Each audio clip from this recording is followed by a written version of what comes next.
একটা সময় ছিল যখন ওই শিক্ষকদের পেশাটাকে লোকজন আদর্শ হিসেবে মানত, আর এখন ওই পূর্ব বর্ধমানে ডক্টর ভূপেন্দ্রনাথ দত্ত স্মৃতি মহাবিদ্যালয় রয়েছে, সেই কলেজের অধ্যক্ষের স্ত্রীর নাম মিলেছে ওই চাকরি চোরদের তালিকায়। দেখুন, একজন অধ্যক্ষের বিরুদ্ধে অভিযোগ তিনি স্ত্রীর জন্য চাকরি কিনেছিলেন, আর আরেকজন শিক্ষকের আত্মহত্যার পেছনে অভিযোগ উঠছে যে তিনি এক নেতার অত্যাচারে আত্মঘাতী হয়েছেন। কেন? কারণ তার বিরুদ্ধে চোর অপবাদ দেওয়া হয়েছিল। একটা শিক্ষক দিবসে কত রকম ভ্যারাইটিস শিক্ষার অ্যাঙ্গেল দেখতে পাচ্ছি আমরা, না? মুর্শিদাবাদের এই জলঙ্গির মৃত প্রধান শিক্ষক উজ্জ্বল সিংহ রায়ের স্ত্রী একটা ভয়ঙ্কর অভিযোগ করেছেন, জানেন?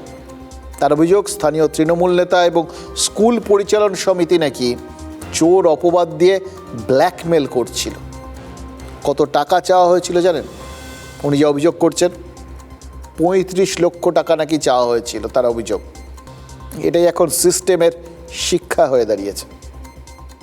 টাকা দিলে পরীক্ষা দিতে হবে না, টাকা দিলে চুরিটা চুরি থাকবে না, আর না দিতে পারলে হয় প্রমাণ করো যে চুরি করোনি, আর নয়তো হয়তো এই প্রধান শিক্ষকের মতো আত্মহত্যা করো। এটুকুনি আমরা বুঝতে পারছি কোন পথে এগোনোর শিক্ষা পাচ্ছি আমরা।